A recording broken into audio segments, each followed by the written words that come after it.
यानंतर उत्सव मूर्तींचे मोठे बंधू श्री हरिश्चंद्रजी शुक्ल आपल्या भावाबद्दल आणि भावजाईबद्दलचं मनोगत.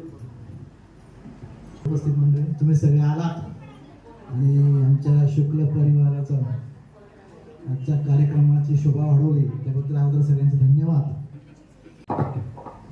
धन्यवाद.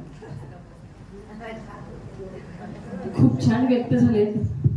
फक्त ब्रॅकेटमध्ये ज्यांना टाकलं होतं ना त्यांनी लक्षात ठेवा, उद्या ब्रॅकेटमधून बाहेर यायचंय. आणि एक गोष्ट आणखीन एक ते सांगून गेलेत सगळ्यांना की पहाटे उठून ते स्वयंपाकात मदत करतात. त्यामुळे सगळ्यांनी ही वाक्य अंडरलाईन करून लक्षात ठेवूया. आदर्श त्यांच्याकडून मिळालेला आहे बरं का हो, लक्षात ठेवा. पियाचे मी आधी आमच्या त्यांना सांगून ठेवते ना. असो, एकंदरीत असं वाटतं की छान एक टॉम अँड जेरीची म्हणा किंवा आंबट गोड सुमधुर चवीची असं म्हणतात ना, लग्नाची जास्त वर्ष झाली की ते लोणचं मुरलेलं असतं आणि खऱ्यात या मुरलेल्या लोणच्याचा सुगंध आणि चव ही नात्यांच्या या शब्दांमधून मिळते.